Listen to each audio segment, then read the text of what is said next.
پۆدکەستە خۆبوونێ گۆتار دکن لەسەر پلاتفۆرمên Spotify, Spreaker, YouTube û SoundCloudê dikarin me bişopînin. Silav godarên podcasta xwe ez Zeynel Bulut bi bernameyek din pêşberî we ne. Di vê bernameya xwe de em ê rewşa hevşaradarê Licê Tarık Mercan binirxînin ku bîst mehe di hewsa malê de. Weka wê hûn dizanin di sîyekê adara 2019 de li Tirkiye û Bakurê Kurdistanê hilbijartinên herêmî çêbû. Di hilbijartinên herêmî de HDP bi giştî rêveberiya 65 şaredariyan bi dest xist. Lê namzetiya 6 şaredariyan nehat dayîn ji aliyê desthilatdariya AKP-MHP hat asten kirin. Li gel vê rêveberiya 58 şaredariyan ket mista HDP. Ji van şaredariyên ku ketin destên HDP 8 bajar ku 3 ji wan bajarên mezin û 5 navçe û bajarok bûn. Piştî vê hilbijartinê desthilatdariyê qeyûm avêt ser 48 şaredariyên HDP û gelek hevşaredar avêtin zindanan. Yek ji van şaredariyên ku qeyûm tayinê wê hatiye kirin jî navçeya Licê ya Amedeyê. Di vê hilbijartina Sûyekê Adarê de HDP zêdetirî ji sedî 75 deng wergirtibû. Tarık Mercan û Rûken Yilmaz bûn hevşaredarê Licê. Lê di 23 Adara 2020 de hevşaredar Tarık Mercan hat bindestkirin û li şûna wî qeyûm tayinî şaredarî hat kirin. Mercanê ku hat bindestkirin rastî cezayê hepsa malê hat û ji wê demê veyê yanî 20 mehe di hepsa malê de yê em niha li mala Birêz Tarık Mercanın em ê bûyre bêhiqûqiya ku pê re rûbirûmayê em ê binirxînin. Ha Birêz Mercan destpêkê de merheba ji we re. Merhaba serçavan bixêratin. Xêrdar bin. Em bêjin destpêkê de derbasî be ji bona we û spas ku me kir mêvanê xwe. Sağ bin gelek spas min jî bixêratin cal. Niha ev rewş ev pêvajeya ku qewimî me anî ziman. Tu vê pêvajeya bêhiqûqî ya ku tu pê rûbirûmayê çawa dikare binirxîn? Rastî jî ki hanê we jî nirxand ev qeyûm avêtina ser şaredarên HDP ne care yekem e cara duyem e. Cara yekem 2016 da dîsa avêtin ser şaredarên HDP qeyûman. Sî û yekê Adarê 2019 em çûne hilbijartinê. Sedî 75 re gel îrada xwe beyan kir me hilbijart. Aslında li wê demê diyar bû ku em bêjin berdevkê hikûmetê digotin yani eger ku vana şaredariyê bigire em ê cardin qeyûm bavêjin. Em jî kê li bendê bû ku hani me got em ê bi ger re îrada xwe beyan bikin, em ê hilbijêrin şaredariya xwe. Dixwaze bira saetek şûnda rojek şûnda qeyûm dîsa bavêje. Lê em tu carî ew zilma ku li ser me dide meşandin em qebûl nakin. Ji xwe piştî wê ku em hatin hilbijartin 15 roj mazbata me neda. 15 roj dereng hêştin. Wê demê aslında em zanibûn ku niyetê vana hani dîsa destdanîna ser şaredariyan dîsa armanca wan qeyûm avêtine. Piştî 15 rojan hani me dest bi kar kir. Ji xwe dime nîv şûnda qeyûm avêtin ser şaredariya bajarê mezin Amedê. Hûn jî dizanin hani şaredarê navçeyan û bajarê mezin karê ku bi hev re dikin ema bêje salî pêncî bi hev re tê kirin. Dema qeyûm avête ser şaredariya bajarê mezinê Amedê şûnda êdî ew qeyûm têkiliyê xwe bi me re qut kir. Ew dahata me ya ku ji îler bankasî dahatin sedî çilê wî ji xwe qut dikirin diçe bajarê mezin ew lê tu xizmetek ji me re nedikire. Me jî kê hani van îmkanê qit me hinek em tevgeriya me xebat kir. 11 meh me derbas bû. Piştî 11 mehan qeyûm avêtin ser navçeya Licê wê demê 4-5 navçe bi hev re avêtin. Me derxistin em bêjin dozgeriyê bi hinceta işte cezayê malê ev 20 meye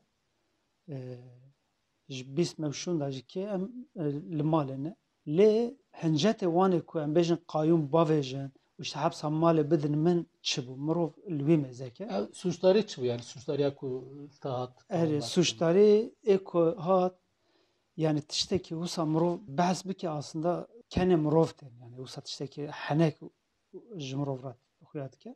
Yek jê demê pêvajoya hilbijartinê de danasîna bernamzetan da işte em jî tevlî bûne Yani em işte bernamzetin em partiya me ji bo me bernameyek çêkiriye em tevlî wê bernameyê dibin işte ew wek suç hatiye pêşiya me wî ji me pirs dike dibe ku tu işte tevlî vê bernameyê bûyî min got rast e yani ez tevlî dibim yani ev partiya min e û bernameş xwe ji bo bernamzetan hatiye çêkirin û bernameyek fermî fermî hev serokê me Hatî tevlî Revan. bûne tevayê hev şaredarê me ê bernamzet tevlî bûne ê di duan jî Newrozê da em bêjin dîsa bernamzet hev şaredar bi gel hatin danasîn platformê de em derketin platformê me gel silav kir Newrozê da ew işte ev wek sûcdarî hat pêşa me piştî hilbijartinê jî kê dîsa li navenda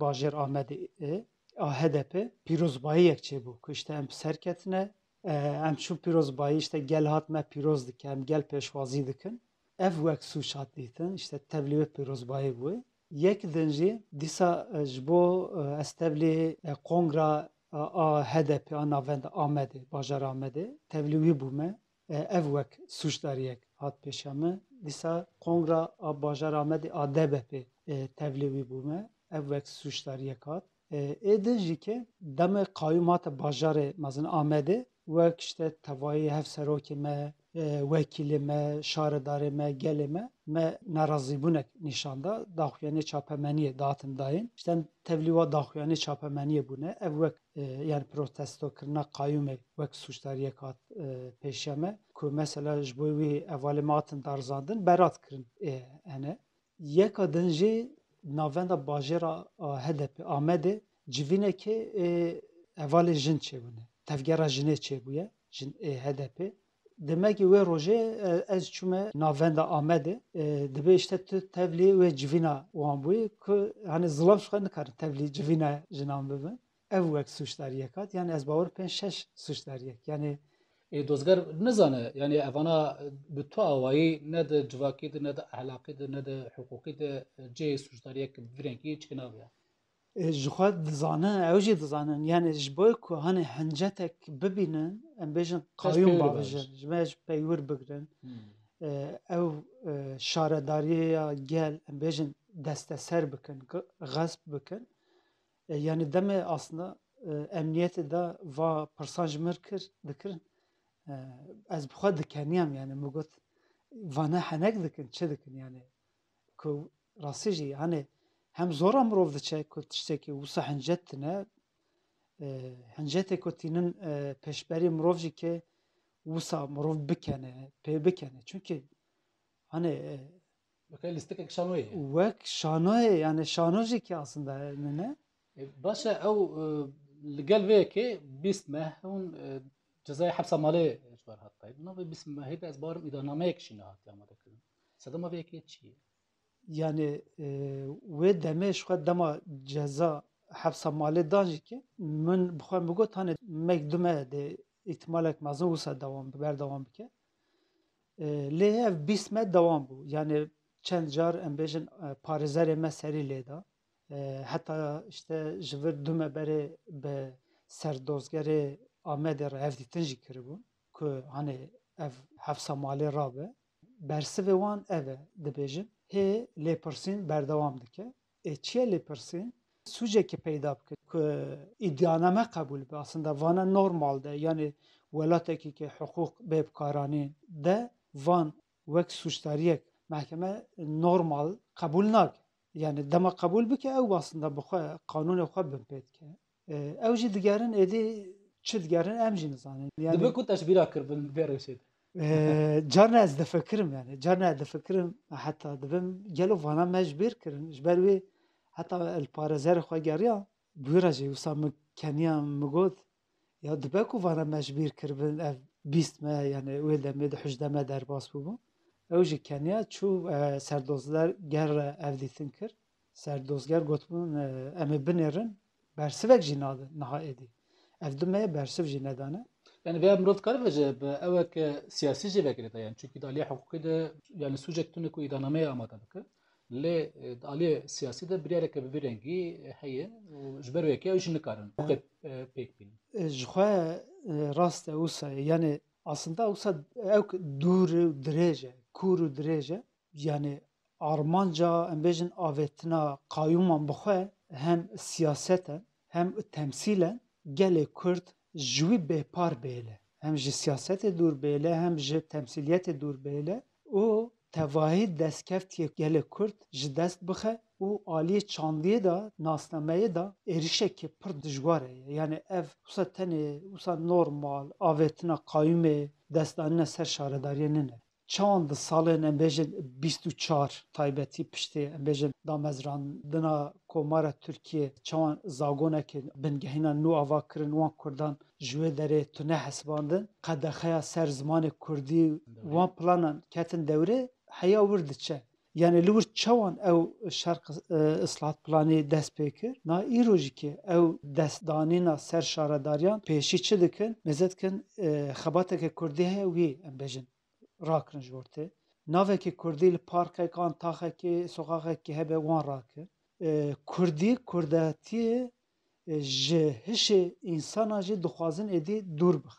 Ji ber wê yekê em bêjin aliyê wisa hiqûqî tiştek tin ast. Tevahî wisa siyasî nêz dibin. Te bi her alî da wisa dixwazin bifatisînin gel wek îrade te hilbijartiye. Di şexsê te da aslında gel bifatisînin û te gel ji hev dûr bix. Mesela em bêjin hepsa malê tune vana na li Licê bi xebatkarê partî dîsa endamê me meclîsa şaredariyê bi gelê xwe re em ê dîsa bi hev re bana pirsgirêkê me heva me bi hev re çareser kirana ji ber wê yekê gel ji me dûr dixin me jî ji gel dûr dixin. Yani ji ber vê hesa malê hûn nikarin karê xwe jî bimeşînin. Gel yani ew qasa ku em vêjin îradeyeke ji zêdetirî serî heftê pênc nîşan daye.